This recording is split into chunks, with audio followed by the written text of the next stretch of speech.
Hey guys, tonight we tiptoe onto the splintery deck of a broad-bellied merchant bark, its square sails breathing above you like ghostly lungs against a star-studded sky. Brine grazes your lips, tar perfumes the night air, and a moon-dusted Atlantic rolls beneath with the steady confidence of a cradle, albeit a cradle famous for dropping its passengers. In a few short moments, you're going to launder a hammock so foul that even barnacles staged a walkout. And truth be told, you probably won't survive this trial with your sense of smell intact. So, before you get comfortable, take a moment to like the video and subscribe, but only if you genuinely enjoy what I do here. And while you're at it, post your location and local time in the comments. The crew loves seeing how far our little night voyage reaches. Now dim the lights, maybe fluff your pillows, and let's ease into tonight's journey together. You plant bare feet on planks glazed with sea sweat, clutching a grey canvas hammock that reeks of smoked fish, onion stew, and human ambition left too long in the sun. The bosun, a man whose beard could sand a mast, thrusts a dented bucket into your hands and jerks a thumb toward the rail. Fresh water is hoarded for drinking, soup, and, rumour insists, the captain's pampered goldfish. That leaves seawater, which is both abundant and free. So you haul up an ocean-filled pail, each hefty pull testing your balance and your creative vocabulary of profanity.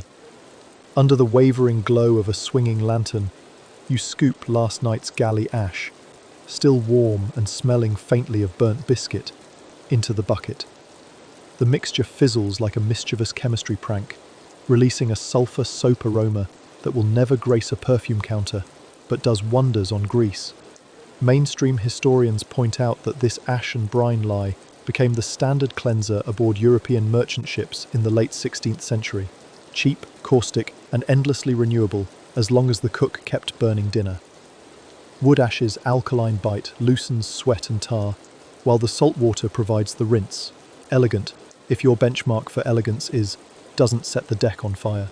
Scrubbing begins. You brace the fabric against the bucket rim, letting the ship's slow pitch supply free elbow grease. Look at you inventing CrossFit 3 centuries early, the bosun quips, our first little joke, while your shoulders ignite in protest. Froth dribbles across the deck, pooling around your toes before sliding toward the scuppers. An older tar, missing 3 teeth and half an eyebrow, swears that flinging the very first suds overboard keeps sharks from bumping the hull. It's a quirky superstition you file somewhere between mermaids and tax returns, but you still pitch a handful into the dark just in case. Historians still argue whether hammocks caught on because better airflow discouraged lice colonies, or because stern-faced captains wanted to cram more bodies below without triggering nightly games of human dominoes. Whatever the motive, yours has grown mildew constellations across its belly. You attack a stubborn stain shaped exactly like South America, muttering that if you ever reach Rio, you'll apologize in person. A playful swell slaps the hull, sending icy spray across your face, a complimentary sea salt facial, no appointment necessary. Rinse time calls. You sling the hammock over the rail and plunge it into Neptune's bathwater. The canvas balloons, tugging your arms like an overeager dance partner. Up, down, up, each dunk drawing shining bubbles from the deep, while the bowsprit croaks like an arthritic gate. Voices drift from the forecastle where someone retells the legend of a cabin boy who bleached his socks so bright the captain used them as fog beacons. You chuckle, partly because your own socks could guide ships to safety right now, and partly because the story distracts your aching arms. With most of the grime surrendered to the Atlantic, you haul the hammock back and slap it onto the deck, startling a rat on its nightly crumb patrol. You string a hemp clothesline between 2 belaying pins, knots groaning like rusty hinges, then drape the canvas so it can drip into the scuppers. A rogue gust snaps the cloth, peppering your eyes with briny droplets. Vision blurred, you pin the unruly end with a marline spike and mutter about the wind's questionable sense of humour. Hands raw and tingling from lye, you pause. The lantern gutters, surrendering to the moon, which instantly turns every bead of water into molten silver. The air still smells like low tide, but now carries a hint of wood smoke instead of sweat, a miniature miracle carved from ashes and stubborn labour. Somewhere beyond the dark horizon lies a port where soap comes in tidy bars, rinse water doesn't bite, and dryers aren't labelled northeast trade wind, setting 3 knots. For now, you've earned a modest luxury. Later tonight, you'll slide into a hammock that no longer tries to crawl away in disgust. Tomorrow, the ash bucket will beckon again. Gulls will critique your form like scandalised laundry inspectors, and the captain's goldfish will continue hogging the spa privileges. Yet you'll remember tonight's salty suds, the hiss of lye, and the way moonlight made shipboard chores feel almost poetic, even if the aroma stubbornly refused to follow suit. And as the ship ploughs onward, you watch each precious droplet fall, ticking against the deck like a watery metronome, marking time until dawn paints the sea pink and a fresh round of grime marches in to test your resolve all over again. Grey dawn leaks across the yardarms as you peel yourself out of the half-dried hammock, ribs creaking like reluctant capstan bars. Before your eyelids can lodge a formal complaint, the bosun's whistle slices through the mist and drops a pair of iron-banded buckets into your hands. Each one sloshes like a disgruntled aquarium. Today's choreography, soak every uniform on the ship without donating your toes to the Atlantic, has begun. Step 1 of the bucket ballet is rhythm. You plant a wide stance, knees bending with every roll of the hull, and picture yourself in a trendy spin class that smells of kelp instead of eucalyptus. A swell hoists the deck. Both pails swing out like rebellious dance partners. You counter, hips swaying, inventing the forecastle foxtrot. High above, gulls deliver unsolicited critiques. One screeches something that sounds a lot like left feet, and the rail erupts in salt-sprayed laughter. Mainstream records from the Royal Navy's 1757 Regulations and Instructions declare Wednesday the proper wash day, ostensibly to keep sailors respectable for Sunday inspection, but mostly so the ship wouldn't reek like a forgotten cheese cave. Merchant captains copied the custom because fewer buyers sign cargo contracts while gagging. Your own skipper is simpler. If the deck isn't ankle-deep in suds before breakfast, he cancels evening grog. Motivation strong enough to turn the laziest landsman into a sudsy whirlwind. At the starboard rail, you jockey for space beside 3 shipmates already lowering buckets on tarred lines. The sea yawns below, iron grey and flecked with lacy foam. You let the pails plunge, rope whispering through calloused palms, then heave them back, arm muscles howling. A mischievous wave leaps up and baptizes everyone from ankles to armpits.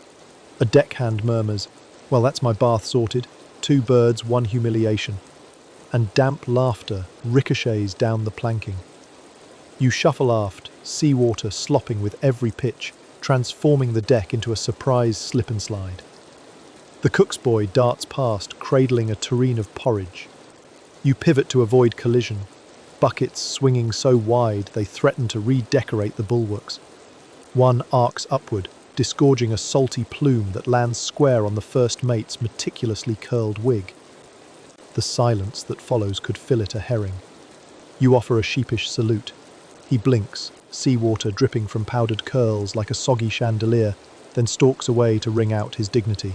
Chalk up. Accidental slapstick, but comedy counts. Historians still argue whether this dawn deck-laundering ritual started with Portuguese carracks desperate to keep their precious pepper free of mildew, or with the Dutch East India Company, whose strict Calvinist discipline insisted grime offended both God and prophet. Buckets reach the scrub station, a long trough cobbled from spare planks and lashed to the bulwark so runoff can sluice clean through the scuppers. You dump seawater, then add a scoop of yesterday's rice starch. A hack whispered down generations. The starch behaves like mild glue, pulling grit from coarse wool while leaving a faint sheen that convinces passers-by you actually own honest-to-goodness soap, quirky tidbit secured. Uniform jackets, deep blue wool tuned firmly to eau de bilge, get unbuttoned, collars unfolded and plunged into the improvised bath. You agitate fabric to the rhythm of the capstan, push, pull, slosh, breathe. The cloth guzzles water like gossip, growing heavier until your arms vibrate. Nearby, Old Ned recounts how one miserly captain made sailors wear their clothes inside out on alternate weeks, claiming it doubled wardrobe life. You resolve never to serve that innovator. Sunlight crawls higher, coaxing steam from the wet planks. Someone belts a sea shanty remix of Drunken Sailor, swapping the lyric for Soapy Sailor, perhaps history's first detergent jingle. You wring a sleeve, brackish water arcs away, droplets snaring a flash of gold before splattering across the deck. Farther along the line, red-haired Finley demonstrates his patented high-kick ringing method, loses grip, and watches his trousers perform an elegant swan dive straight into the bilge. The crew applauds while Finley bows in mortification. Next comes deck diplomacy. Fresh water must be negotiated for the final rinse, an exchange ranking somewhere between hostage swap and poker night. You approach the ship's cooper, unofficial guardian of the cask room. After slipping him a twist of tobacco and an exaggerated compliment about the graceful curvature of his latest barrel, you secure a modest bucket of liquid gold. Heart pounding, you carry it like the Holy Grail, painfully aware the cook wields both cleavers and strong opinions about water theft. One by one, uniforms receive their precious splash, salt crystals surrendering. You note, with smug satisfaction, that the wool brightens several shades, still nowhere near runway chic, but comfortably within the realm of reasonably sober.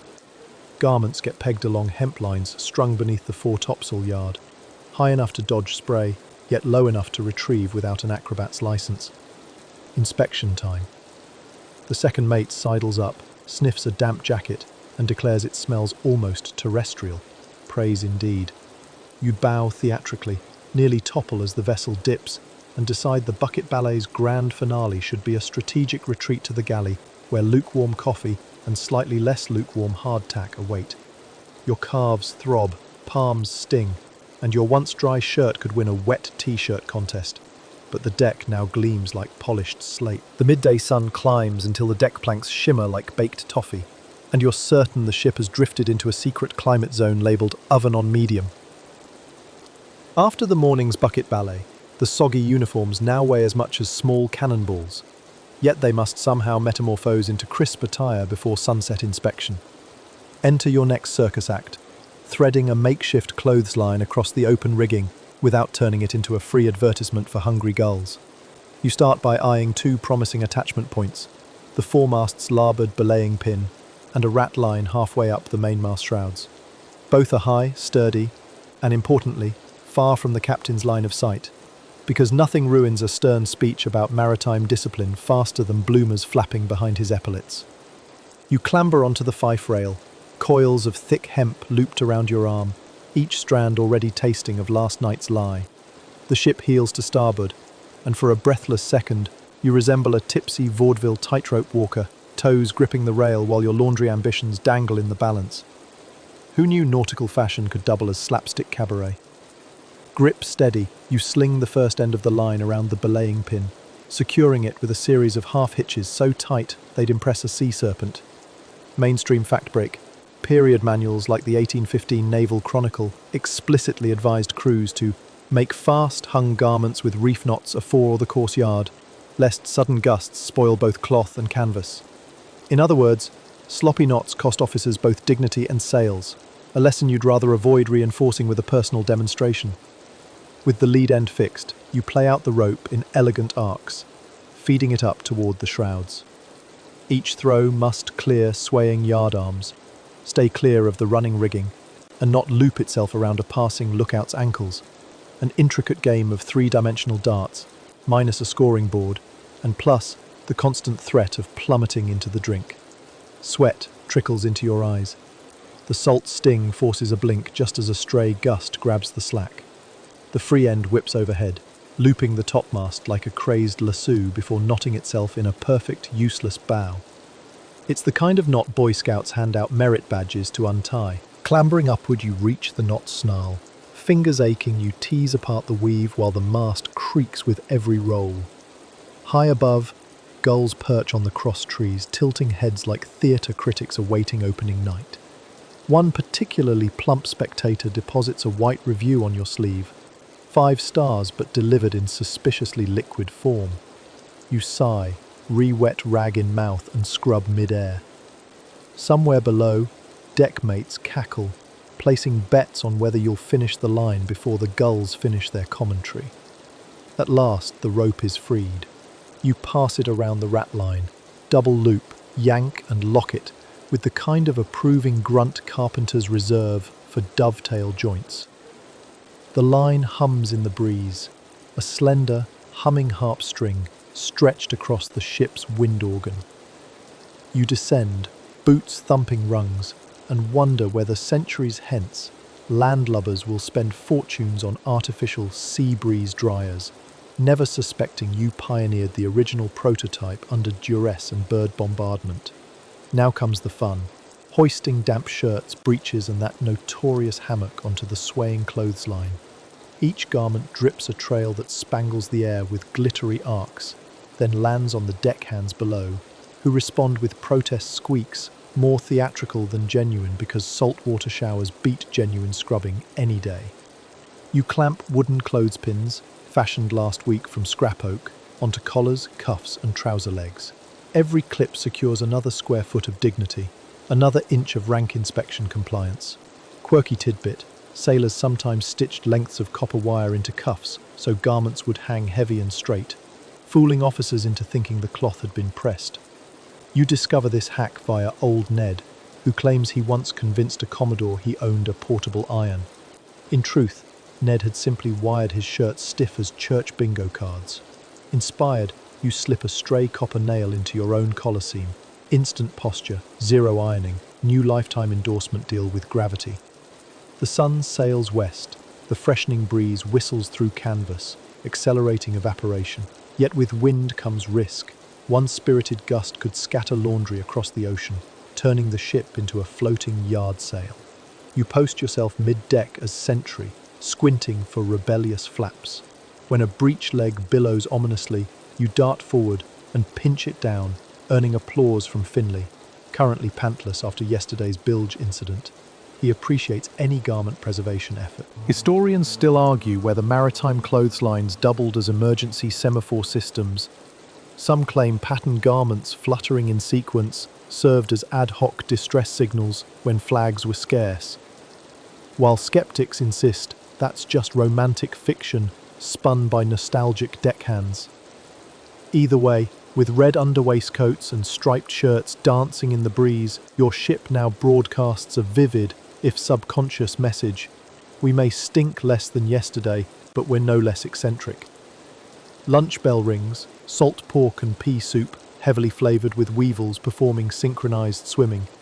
You slurp with the measured grace of a sommelier, swearing you can taste hints of oak brine and existential dread.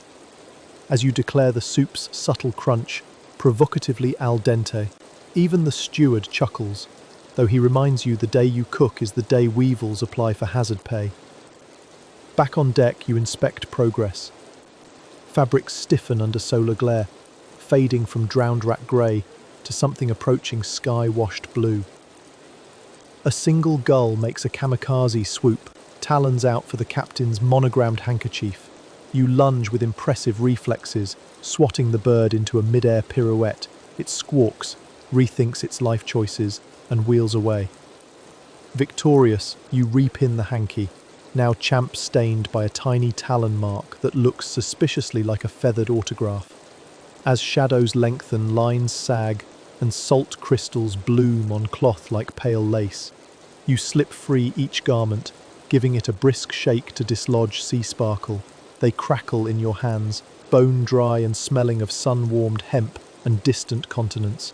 The final score? 17 shirts saved, 12 trousers redeemed, 0 gull trophies claimed, and only 1 handkerchief slightly punctured. Acceptable casualty figures by naval standards. Lowering the line, you coil the rope with ritual care and stash it in the boatswain's locker. Tomorrow it might become a spare topsail sheet, a lashdown for deck cargo, or another clothesline. A ship's lifeblood is in such versatile lengths of hemp, twisted, tarred, frayed, but endlessly reliable. You pat the coil like an old dog, then carry the fresh laundry below, where crewmen crowd the companionway, sniffing shirts with the reverence of sommeliers approving vintage wine. They disperse, clutching their allocations like prized theatre costumes.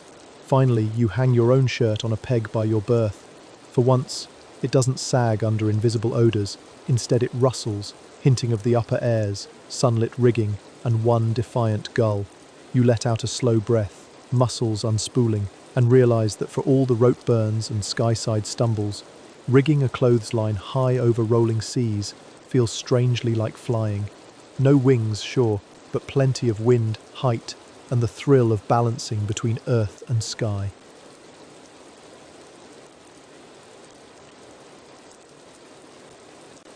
Dawn creeps through the gun ports like a shy stowaway, painting thin gold bars across the hold.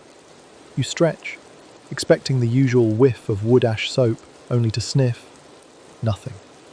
The cook's tallow barrel, it seems, ran dry overnight, and the replacement cask is still somewhere beyond the horizon, bobbing in another merchantman's hull. Laundry must go on, soap or no soap, which is why you now cradle a plank ripped from a discarded packing crate, ready to invent the world's least glamorous washboard. First, you hunt for fresh seawater. The bosun, mindful of yesterday's bucket ballet, stations you beside the mainmast, where the deck camber provides a natural sluice. Each swell sends a foamy ribbon racing across the planks. You crouch, let your bucket ride shotgun, and harvest the wave like a farmer capturing runaway corn. As you congratulate yourself on pioneering the sport of extreme puddle collecting, bucket brimming, you kneel in the shade of the longboat where the deck feels mercifully cool. The improvised scrub board, still splintery despite a hurried sanding with shark skin, lies across your thighs. You dunk a sweat-stained undershirt, slap it flat, and begin grinding the cloth along the rough wood. The rasping rhythm is oddly soothing, like a rainstick played by an irritable percussionist. Salt crystals dissolve. Old grease streaks smear into sad watercolour paintings that disappear with each plunge into the bucket. Mainstream historical fact slides in. Naval pay ledgers from 1799 record that ordinary seamen received a weekly 6-ounce soap ration, miserly even on paper and entirely theoretical once a voyage stretched beyond its supply port. When the last cake vanished, sailors fell back on brick dust, sand, or in your case, a crate plank that once housed exotic porcelain now rattling toward Amsterdam. The plank's grooves scrape stubborn stains while your shoulders grind like tired cogs. To keep morale upright, you hum yesterday's Soapy Sailor shanty, swapping the lyric yet again, this time to Soapless Sailor. Nearby, Finley, still pantless but now sporting copper-wired sleeves, joins in with off-key gusto.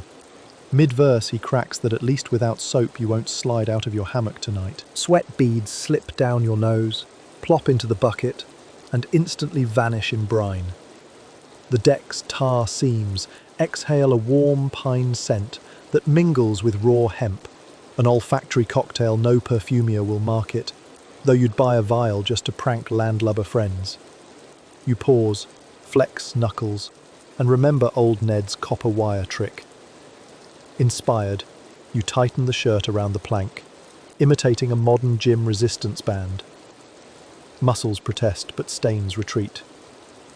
Somewhere inside, you savour the faint thrill of mastering adversity with nothing but wood, water, and stubborn will. Quirky tidbit surfaces as Finley tells you about a legendary French privateer who allegedly cleaned silk cravats with aged champagne to flaunt his plunder. You counter that nothing aboard could be classier than yesterday's gull autograph on the captain's hanky. Laughter rolls, matching the ship's gentle pitch, until a sharper heave splashes half your bucket across the scuppers. No matter, the Atlantic provides refills free of charge. Time to rinse. Without tallow's lubricating help, fibres feel coarser, so you improvise. Crumble a fistful of stale ship's biscuit into the water, then work the mush through the cloth. The biscuit acts like a gentle pumice and, miracle of miracles, leaves a faint, wheaty scent that almost masks bilge funk. Historians still argue whether biscuit-based laundering was a common practice or just an occasional act of desperation, but your nose votes enthusiastically for the latter possibility. Overhead, gulls spiral, eyeing the damp garments like bargain hunters at a yard sale. You shift further under the boat's overhang, pinning shirts to the crate plank to protect them from aerial theft. A gust rifles through standing sails, sending a cool breath across your back. You swear the wind sighs, "Nice try," as another wave sloshes over the rail, baptizing your newly cleaned shirt with perfect comedic timing. Despite setbacks, the fabric lightens shade by shade until the original off-white peeks through, victorious. You wring the cloth, muscles trembling, and revel in the absence of oily streaks. Even the sun seems impressed, spotlighting your handiwork with a beam that glitters on each droplet. One last rinse, and you drape the shirt over a coil of spare line near the forehatch, letting breeze and sunlight finish what soap could not start. Your plank washboard, now polished by duty and salt, earns a respectful nod from passing deckhands. They queue, shirts in hand, forming a silent barter line, a swallow of watered rum for 5 minutes of plank time, a promise to stand tomorrow's lookout in exchange for a quick scrape. You realize invention breeds commerce faster than yeast breeds weevils. Smiling, you set a fair rate, 1 corny shanty verse per garment, and the hold fills with ragged chorus, echoing between timbers like distant tavern laughter. As the afternoon wanes, you stack a small pyramid of shirts, breeches and kerchiefs awaiting the rigging clothesline. Each piece carries subtle biscuit crumbs that will likely feed night shift rats. Circle of Life, nautical edition. Still, the garments look respectable, their colours muted but clean, fibres free of rancid tallow and greasy stew shadows.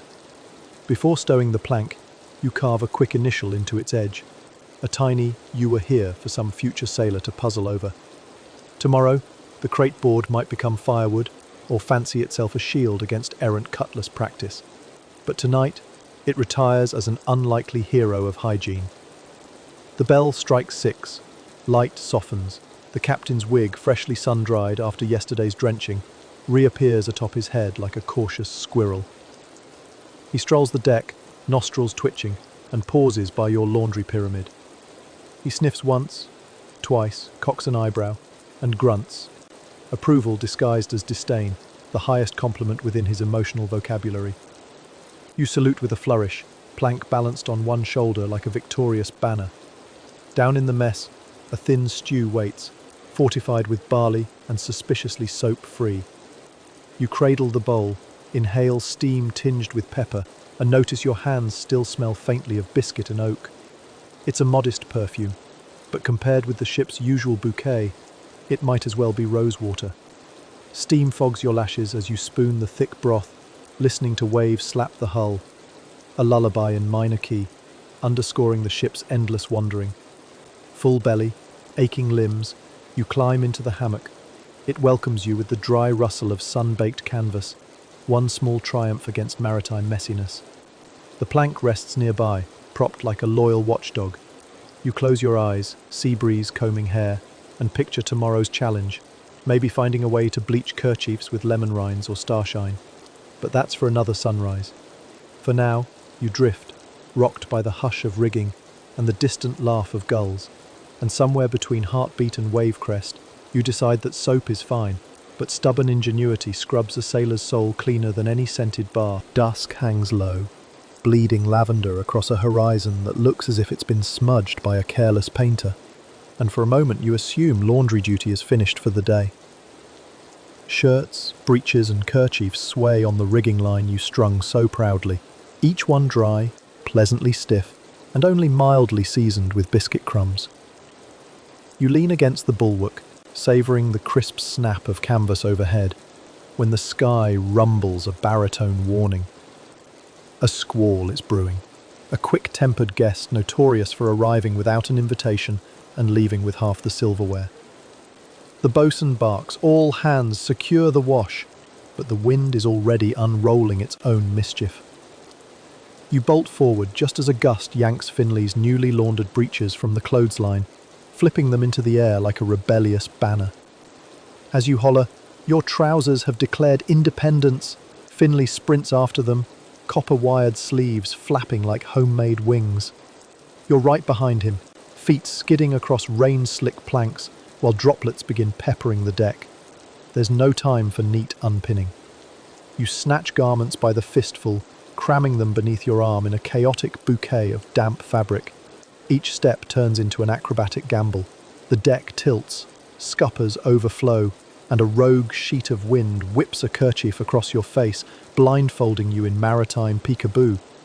You lift the cloth just in time to see Finley perform an unintentional split, sliding beneath a swinging yard tackle. His breeches somersault overhead, land square on the captain's neatly powdered wig, and cling there like a stubborn pet ferret. The crew's laughter collides with thunder. Rain intensifies, fat drops exploding against deckboards with a drummer's enthusiasm. In minutes, your carefully dried laundry is drenched, collars wilting like defeated flags. You scramble toward the main hatch, aiming to shelter the rescued garments below, but the wind shifts again, blasting you with a salty cannonade that forces a tactical retreat. Sheets billow and snap overhead, sails reefed too late, and every rope becomes a mischievous serpent lashing at ankles. Mainstream historical fact surfaces amid the chaos. During the early 19th century, the Royal Navy issued strict orders forbidding laundry to hang after the evening gun, precisely to avoid sudden night squalls that could tangle lines with running rigging. Merchant captains, looser with protocol, often gambled for extra drying time, and, like you, occasionally paid in airborne undergarments. Lightning forks across the sky, illuminating your rescue pile. Shirts, yes. Kerchiefs, yes. But Finley's breeches still crown the captain like a bizarre laurel.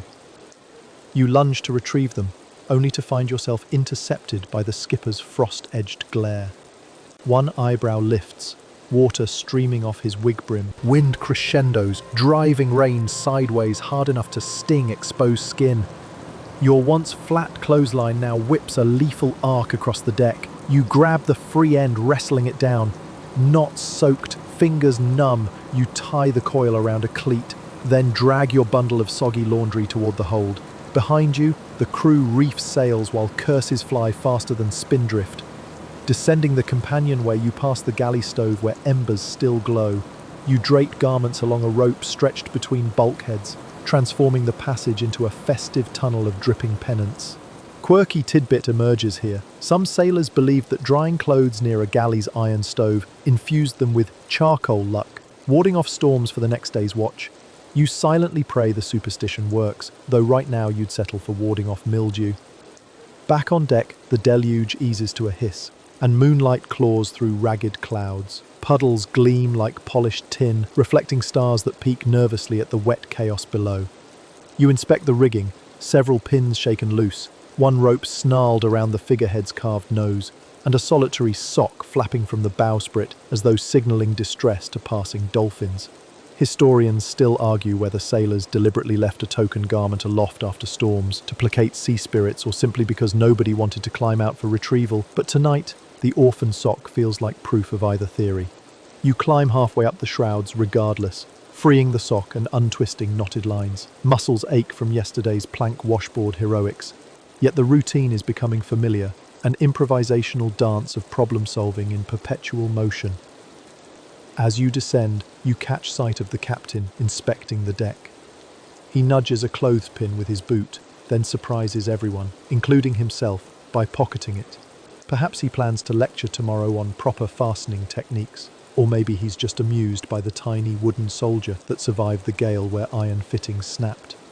Below, in the makeshift drying corridor, steam begins rising from damp cloth as galley heat licks moisture away.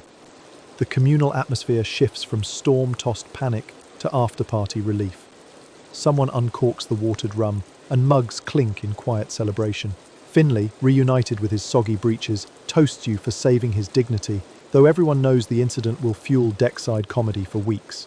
You sip rum that tastes mostly of rope and melancholy, but the warmth seeps through tired limbs. Water drips rhythmically from overhead garments, pattering against the sole boards in a lullaby tempo. Lightning still flickers on the horizon, yet here in the dim glow of a single lantern, you feel cocooned, insulated by camaraderie and damp cloth. When the bell strikes 8 bells again, you stagger to your hammock, still mercifully dry, thanks to yesterday's ash brine magic. Some sunrises gift you rose-gold horizons. This one offers the texture of stale crackers and the taste of yesterday's sweat. Shirts dried in sea breeze now crackle like potato chips, and every salty seam saws your skin each time you twist. You've learned the hard truth. Cloth that skips its freshwater rinse may look parade-ready, but it feels like wearing barnacles. So you square your shoulders and march toward the most heavily guarded treasure aboard, the freshwater casks lashed amidships under the cooper's jealous eye. Your timing is delicate. The cook has just ladled out breakfast, oat gruel seasoned with optimism, and the first watch has shuffled away, bowls in hand. That leaves a narrow window before the boatswain spots you loitering. You clear your throat, flash the cooper a grin hinting that more tobacco bribes might be forthcoming, and very politely request a mere bucket or two for hygienic salvation. He taps the rim of his stave hammer, raises an eyebrow high enough to hide gulls beneath, and recites the day's allowance, 1 quart per sailor, strictly for drinking. Laundry is apparently a luxury ranking somewhere below mermaid manicures. Mainstream fact slips in. Period logs from East India Company vessels record each man receiving roughly 3 quarts of water daily, already half-tainted with barrel funk. But only officers could petition extra for washing. Everyone else either bathed in sweat or hoped tropical downpours aligned with inspection days. Your ship, of course, models itself on those thrifty ledgers with the enthusiasm of a tax auditor. Plan A, tobacco, fails when the cooper coughs that he quit last month. Plan B involves barter. You offer to patch the torn foresail during next watch, a chore otherwise destined for his afternoon. The cooper's eyes narrow.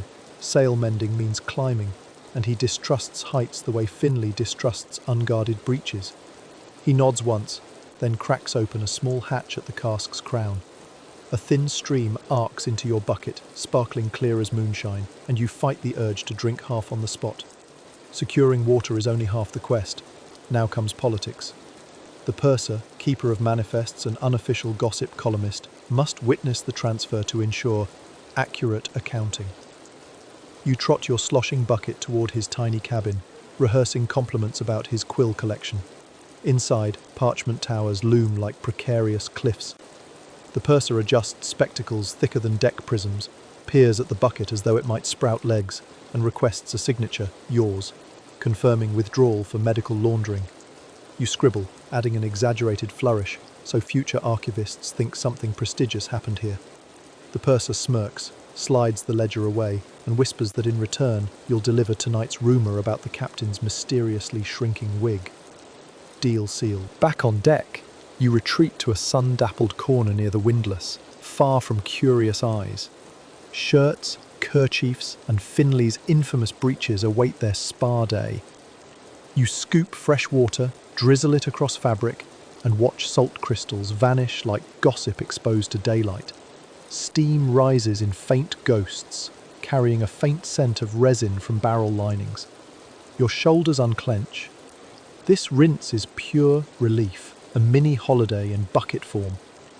When Finley appears wearing only his copper-reinforced sleeves and declares he's next in line for the deluxe splash treatment, you threaten to charge him 2 verses of Soapless Sailor up front. He complies, serenading nearby gulls who screech in disharmony, proving once again avian critics are the harshest. Quirky tidbit surfaces between verses. Old Ned swears some Spanish crews sweetened stale water by suspending charred lime husks inside casks, a hack supposedly discovered after a drunken cook dumped paella scraps into the barrel. You decide charred citrus sounds preferable to current wood glue aroma, and make mental notes for future experiments. The rinse transforms cloth from stiff armour to soft linen, yet each dip drains your liquid hoard faster than coins at a dockside tavern. By the time half the laundry pile glistens fresh, the bucket shows bare oak bottom. You eyeball the remaining heap: captain's petticoat-sized tablecloth, 2 hammock slings, and 1 solitary sock still reeking of storm bilge. Economics intervene. You triage, granting privilege to anything that must touch your skin during sleep. The rest gets a consolatory flap in clean air and a promise of better days. As you wring the final shirt, the boatswain's whistle pierces the lull. He stalks over, scowl already loaded. "What's that?" he asks, pointing to the nearly empty bucket. You explain your barter with the cooper and signature with the purser, adding that the foresail will sparkle like new by sunset. The boatswain grunts, eyes narrowing not at the politics but at your initiative. Sailors solving problems without direct orders can be either commended or keel-hauled, depending on coffee intake. Today, luck leans your way. He mutters something about resourceful bilge rats and strides off. Historians still argue whether such informal trades, water for labour, rum for gossip, were tacitly encouraged aboard merchantmen to keep hierarchy flexible, or merely tolerated because captains lacked the energy to police every droplet. Whatever the truth, crew politics feel like a game of chess where pawns bribe bishops and the king occasionally misplaces trousers. Late afternoon finds you aloft repairing the foresail as promised. Canvas flaps in gentle wind, and tarred seams tick against fingertips still wrinkled from rinsing. You patch a long tear, imagining each stitch as interest payment on that precious freshwater loan. Below, Finlay models his breeches, now blissfully salt-free, and boasts he can finally sit without chafing sparks. When he attempts a celebratory jig, only to trip over the stray sock you couldn't afford to rinse. Both vanish behind a coil of rope in slapstick harmony. With sail repaired and politics balanced, you carry the empty bucket back to the cooper, who inspects it as though weighing your soul. He nods, satisfied, then surprises you with a shy question. Could you spare a verse of Soapless Sailor for his evening rounds? You oblige, humming quietly while barrel hoops echo soft percussion. At song's end, he slips you a tiny tin cup of, you sniff, honest-to-goodness clean water, unmixed with rum or brine. Tribute for entertainment, he says. You sip, cool sweetness flooding your throat, and for the first time in weeks feel genuinely human rather than pickled cod. Night drifts in. Cloth now hangs below decks, exhaling faint woodsy freshness instead of low-tide funks. Crew members lounge nearby, some darning socks, others replaying the breeches crown incident with ever-growing embellishment. You recline against a barrel, eyelids heavy, lulled by the steady drip of runoff into the bilge. Across the hold, the captain surveys the scene, wig firmly in place, and almost smiles. Whether from satisfaction or lingering citrus fumes, no one can say. You roll into your hammock, fabric soft against sun-scorched shoulders, and think about the cost of comfort. One perilous sail repair, 2 shanty verses, and a ledger entry that will confuse clerks in distant ports. Tomorrow the casks will feel lighter, tongues will wag heavier, and fresh challenges will loom. But tonight you drift on a whisper of clean cotton and the tiniest aftertaste of sweet water. Proof that even aboard a salt-rimmed world, small victories still glisten. Morning watch brings bright sunshine and a deck that already buzzes with conspiratorial whispers. Apparently 3 shirts washed yesterday now sport fresh thumbprint blobs of tar shaped uncannily like tiny sea monsters. Sailors gather round the evidence, crossing themselves or spitting over their left shoulders. Classic ward-off tactics whenever deck demons strike. You roll your eyes, then remember you still owe Finlay a copper wire collar repair, so it's best not to trash anyone's belief system before breakfast. Tar is everywhere at sea, caulking seams, greasing blocks, waterproofing rigging, so stains are as inevitable as gull droppings on a figurehead. The trouble is tar laughs at soap, seawater and biscuit crumb scrubs alike.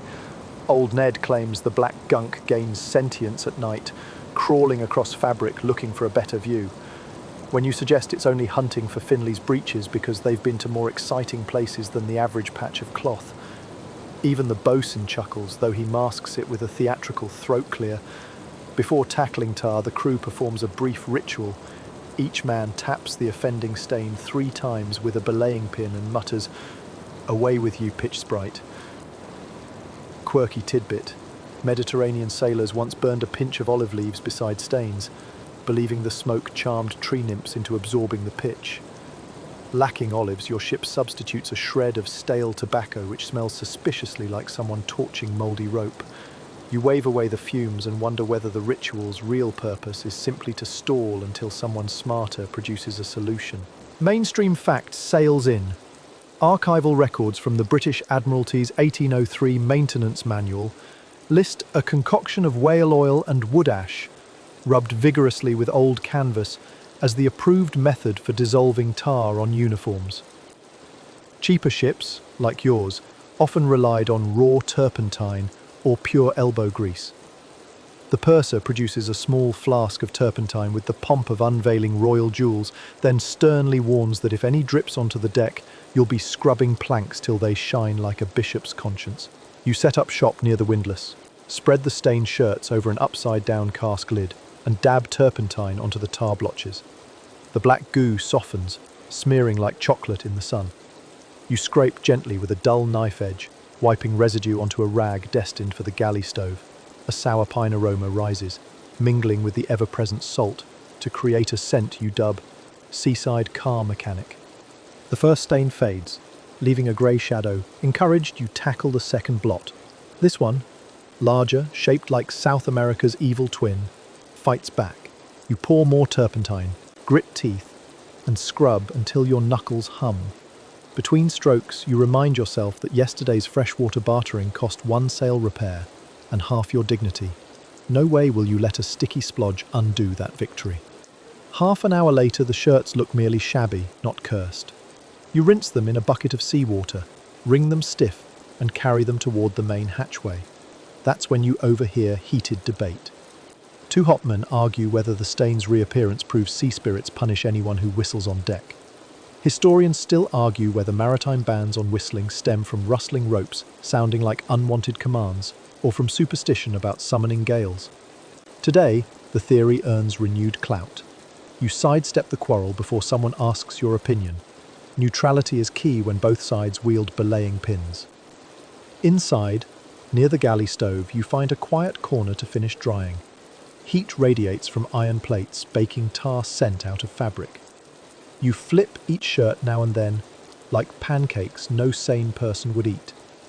Every so often, a companionway gust fans hot air under your collar, and you muse that if laundries on land had this draft, no one would bother with clotheslines. While waiting, you rummage through scrap lockers, hunting future anti-tar ammo. A battered pocketbook reveals a scribble. Try crushed limestone plus vinegar. The idea tickles. Vinegar barrels abound for pickling vegetables, and rumour says loan shark turpentine when stores run low. You pocket a crumb of chalky stone, planning to test the theory on tomorrow's stains.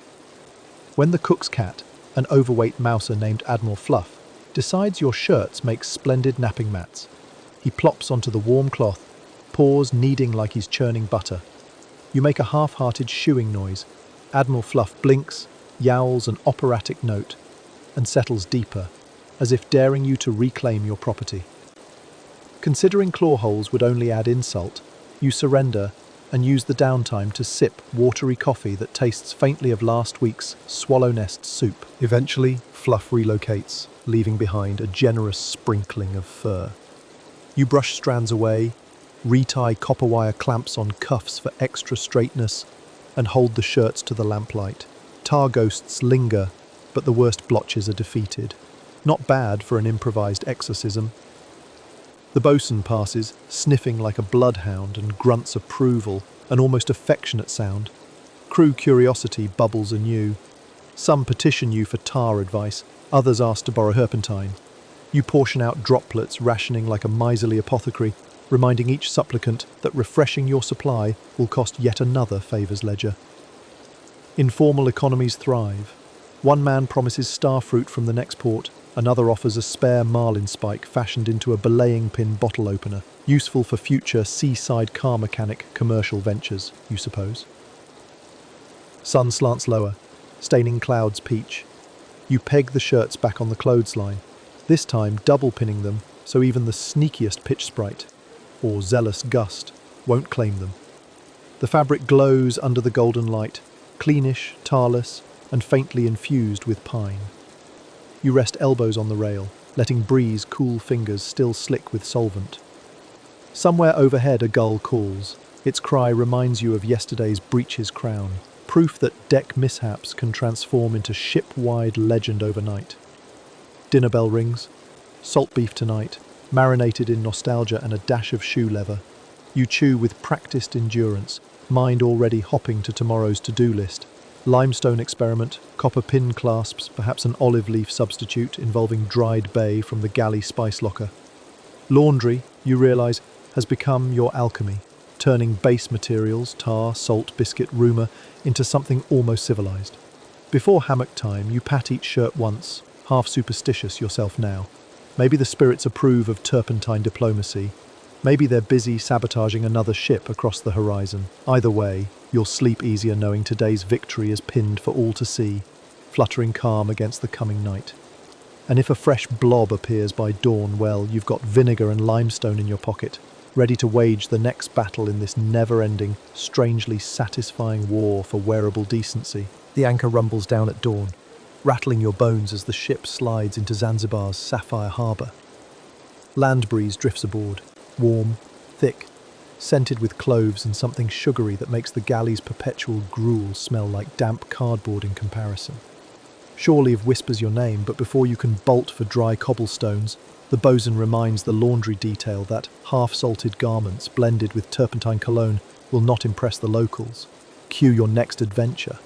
Bartering for real soap, the kind that doesn't involve ashes, biscuits, or creative cursing. You and Finley, Breach's hero turned voluntary pack mule, shuffle down the gangplank into a kaleidoscope of colour.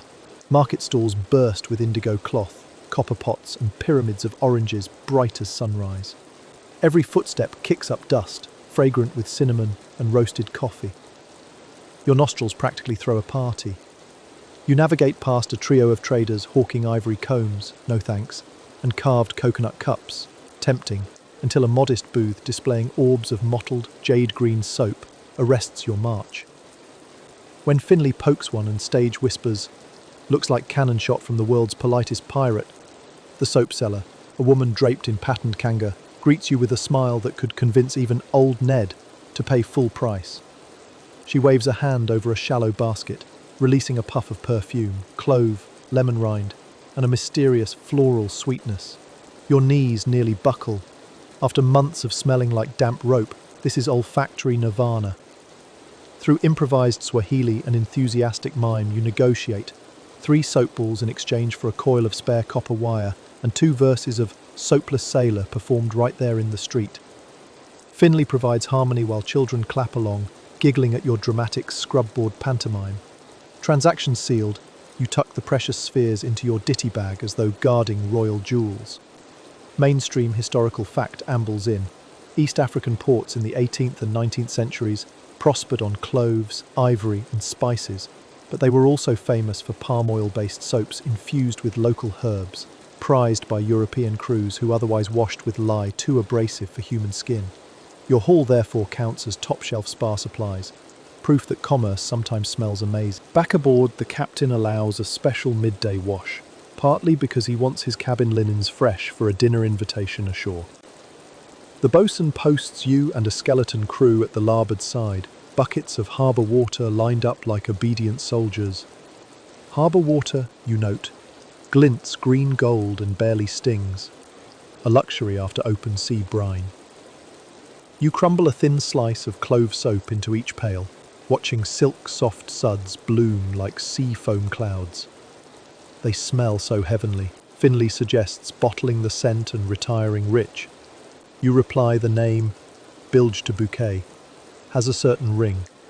Shirts plunge first. Instantly cloth that once resisted every cleaning hack relaxes, practically purring in your hands. You massage suds through fibres, feeling grit slide away without protest. Even the captain's monogrammed handkerchief releases its gull talon autograph, as if embarrassed to clash with such refined perfume. You hum, swaying with the gentle harbour swell, and for a heartbeat you forget the stink, squalls, and plank scrub marathons of the voyage. Quirky tidbit floats by via old Ned, who swears that certain Zanzibari washers beat clothes against smooth coral slabs, believing the sea would remember the dirt and never allow it back on board. You eye the coral-rimmed shoreline, imagining your shirts whispering gossip to the reef about tar sprites and runaway breaches. Stranger things have happened, like Finley's copper sleeves becoming fashion statements among deckhands. As you rinse in a second bucket of straight harbour water, cloth emerges lighter in hue, smelling faintly of spice and sun-bleached wood.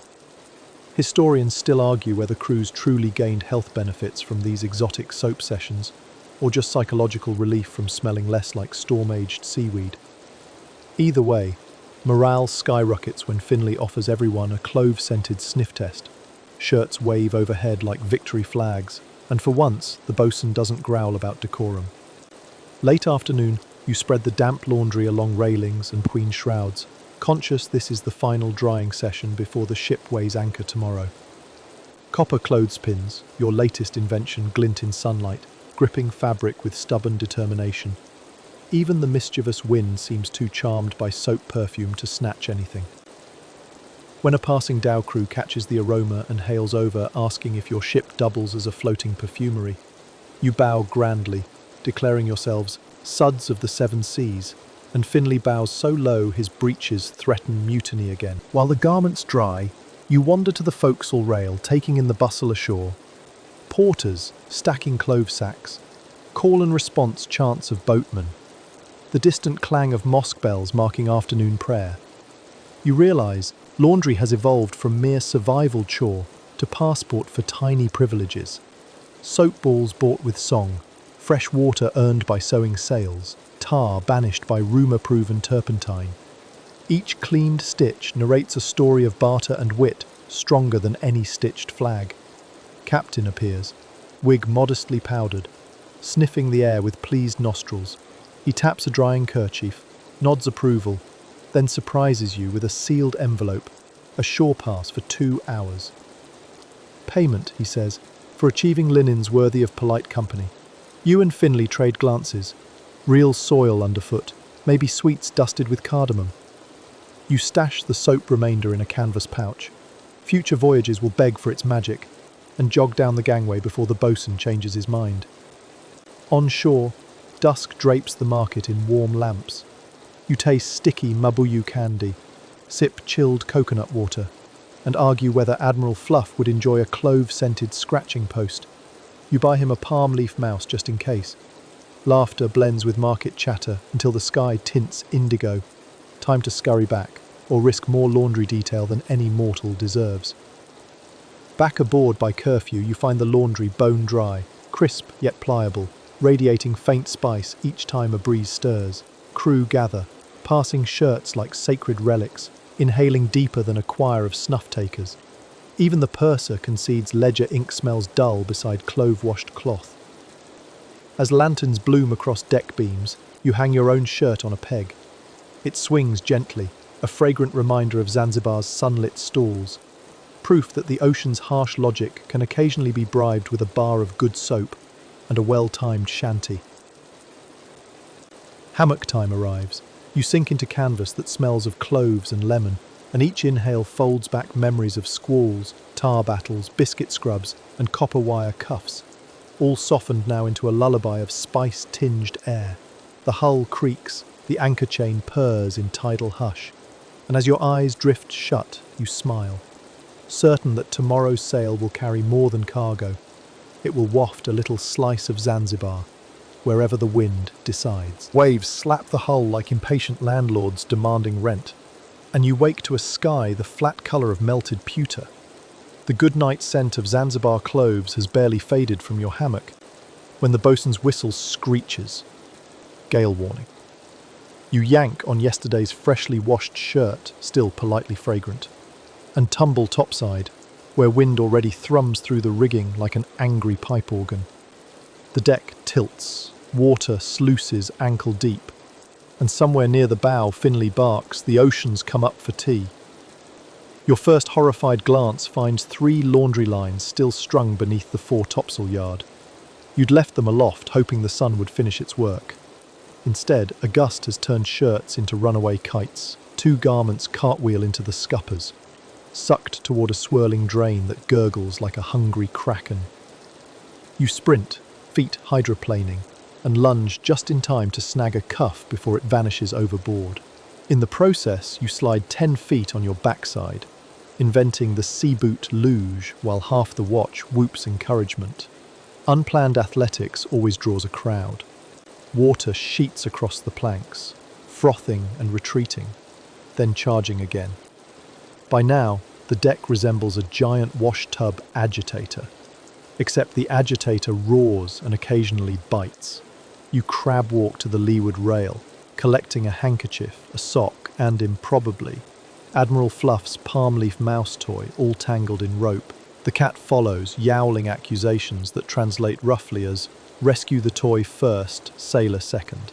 You stuff everything inside your jacket and crawl onward. Mainstream fact elbows through the chaos. Shipboard manuals from the early 1800s advised crews to strike all loose gear and laundry at first prudent sign of gale, noting that sodden cloth caught by wind could whip hard enough to break a man's jaw.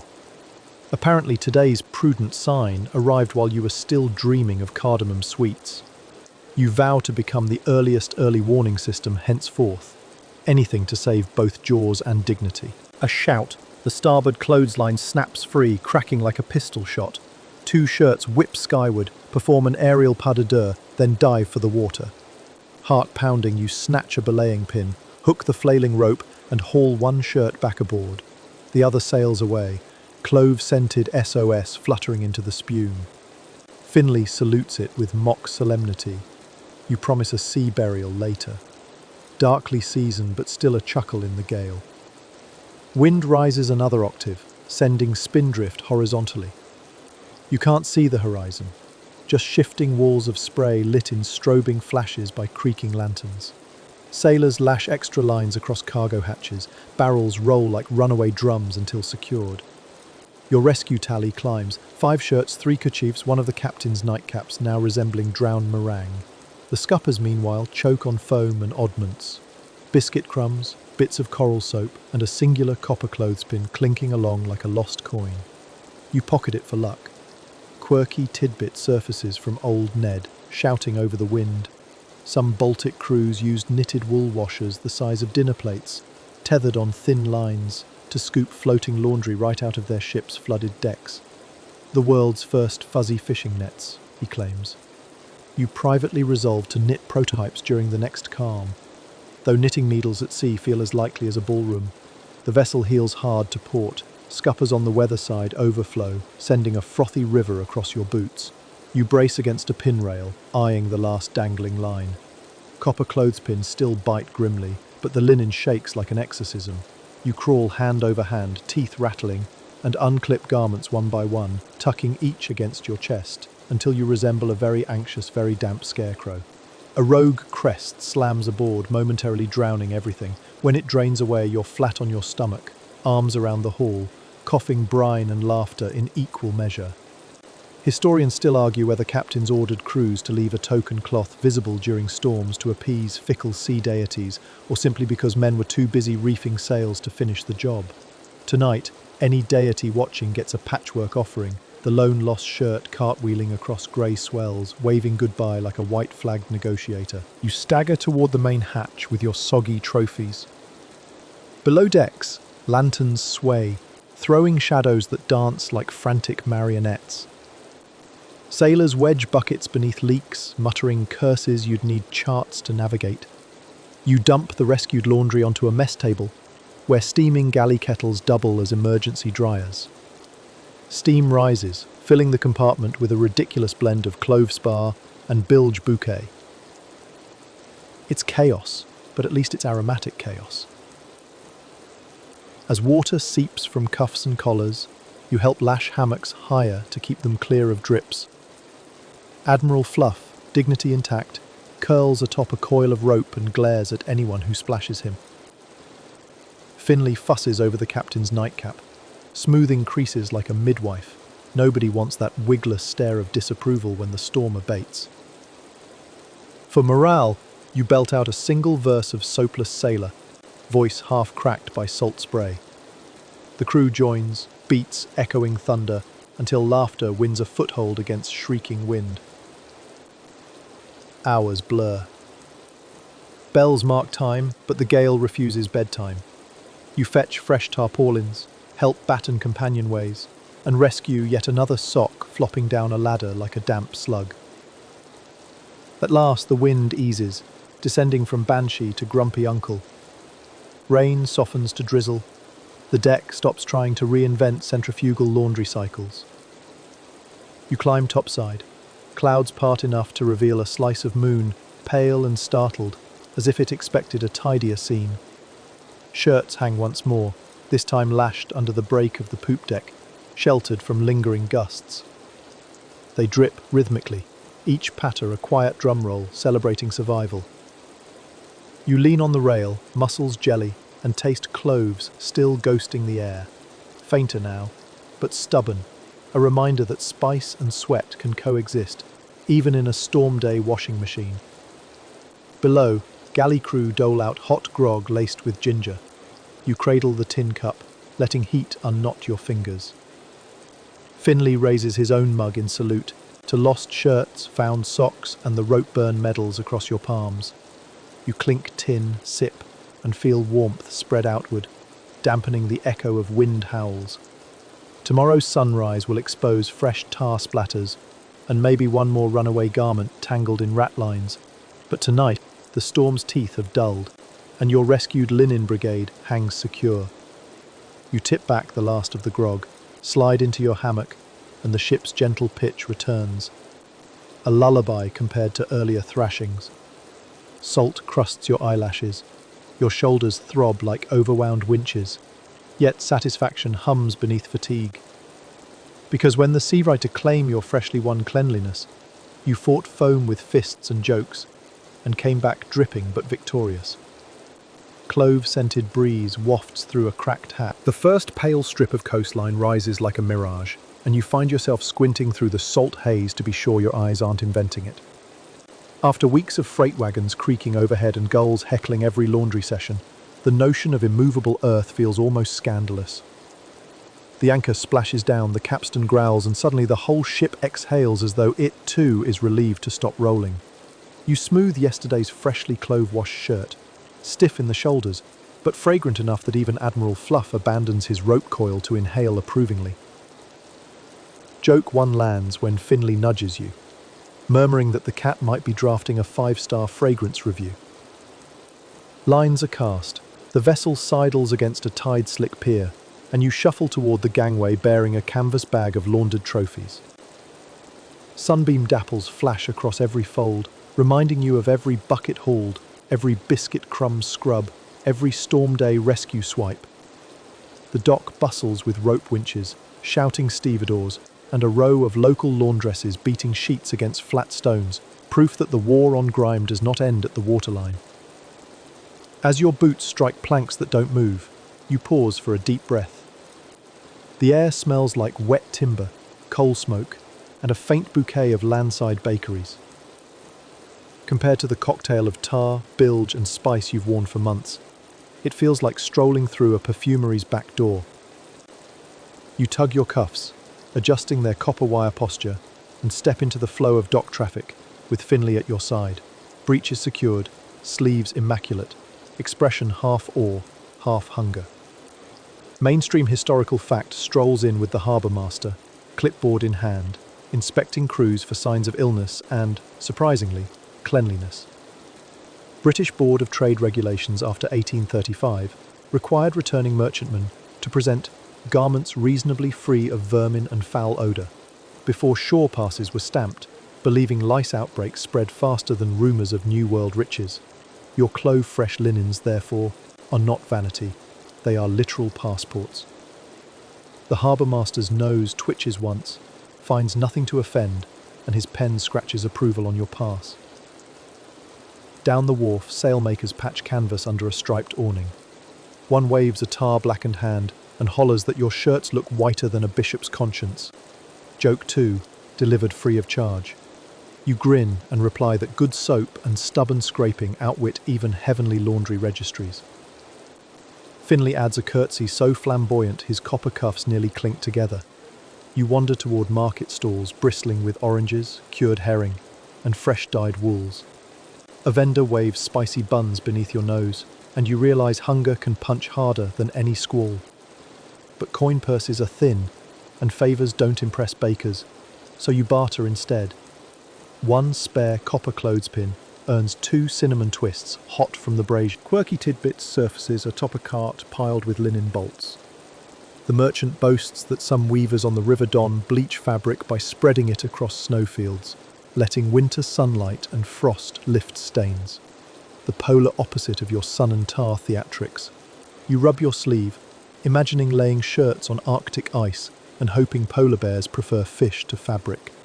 You thread deeper into the town, marvelling at steady buildings untroubled by roll or pitch. Yet your sea legs still sway, cobbles appear to tilt, and you instinctively reach for a belaying pin that isn't there. Historians still argue whether chronic sailor sway is purely muscle memory or lingering inner ear recalibration, but you can testify. The world on land definitely needs trimming sails. After pocket-sized errands, ink for the purser, ribbon for the cooper's niece, you head back pierward. Along the way you cross a narrow footbridge, where breeze lifts your shirt hem, fluttering it like a clean white flag. 2 passers-by inhale appreciatively.